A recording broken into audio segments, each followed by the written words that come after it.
Sabi po ni VP, lubog na ang bansa sa baha at kahirapan, pero tila walang mananagot dahil ang impeachment, ang paghahati-hatian ang 2027 budget at ang paghahanda kung papaano baliin ang Constitution para manatili sa pwesto ang prioridad ng administrasyon at lahat ng kaalyado nito. Ano pong Okay, tugon? oo. May kopya po tayo mismo ng kanyang statement para hindi po ako maligaw.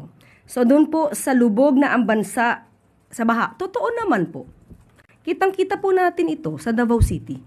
Kaya nga po nagpabigay na agad ng utos ang Pangulo kay Secretary Vince Dizon na ayusin ang pagbabaha, na malalang pagbabaha sa Davao City. At nakita po ni Secretary Vince Dizon na merong isang proyekto doon na 2019 pa ay hindi naaayos. At sa 10 taon ay walang dredging na ginawa. Kaya po, inutos ng Pangulo, agad-agad itong ayusin para sa mga kababayan natin sa Davao City. At kung pananagutan lang din naman po ang pag-uusapan, of course,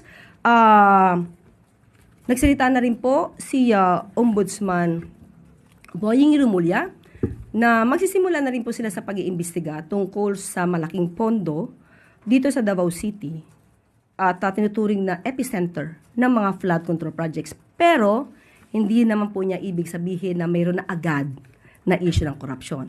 At nakikipag-ugnay na rin po tayo dahil kailangan na rin pong makita at maimbestigahan.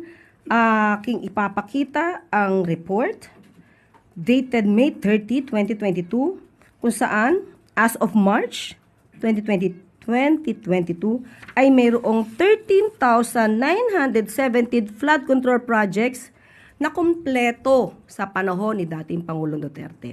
So dapat po talaga itong makita at nakikipag-ugnayan din po tayo sa DPWH na dapat natin malaman kung ito ba ay numero lamang o totoong mga nag-i-exist.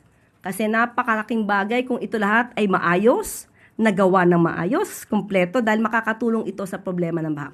So kung meron dapat managot dito sa mga proyektong ito, dahil inamin naman ni dating Pangulong Duterte na merong ghost projects sa panahon niya, dapat din natin malaman. Kasi para mabigay po natin ang kahilingan ng Vice Presidente na managot ang dapat na managot. Patungkol sa paghahati-hatian ng 2027 budget, mas maganda pong tutukan niya po ito, lalo-lalo na pagka may BICAM conference. At ang paghahanda kung papaano baliin ang konstitusyon. Sa ngayon po, ang impeachment proceedings ay naaayon sa konstitusyon at ito ay parte ng probisyon ng saligang batas upang mapanagot ang dapat na managot. Kung may kasalanan, dapat na mahatulan. At makikita po natin kahapon, kung pag-uusapan po natin ay ang pagbali ng konstitusyon, nakita mismo at inamin ng witness na mula sa OVP na si Mr. Limuel na mayroon siyang inabonohang 150,000 pesos na ginamit pa para sa di umanong proyekto na kasama sa plano regarding the confidential funds. So, may 125 million pesos na hindi pa nakontento at kumuha pa ng additional 150,000 pesos mula di umano kay Limuel Ortonio. Ito po ay labag sa rules. At pati po yung pagbigay or paggamit ng mga cash or nagkaroon ng cash advancement payments para sa mga obligations incurred o mga obligasyon na nagawa bago pa man ma-receive or ma-withdraw ang confidential funds, ito po ay labag din sa rules. So siguro mas maganda sa ating Vice Presidente na aralin niya po lahat para hindi bumalik sa kanya yung mga ibinibintang niya sa administrasyon. Kasi mas mainam na mas malinis po niya at mapatunayan na ang kanyang opisina ay walang ginawang anumang anomalya.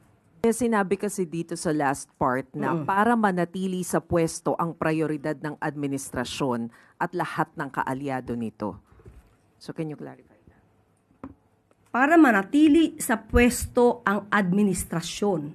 Para manatili sa pwesto ang administrasyon. Lahat naman ng administrasyon, kahit kaninong administrasyon yan, ay dapat na manatili sa pwesto. So, kaninong administrasyon yung gusto niyang manatili, sinasabi niya manatili? Kasi on the part of our President, hindi yan ang nasa isip ng Pangulo. Di natin alam kung nasa isip ng Vice Presidente.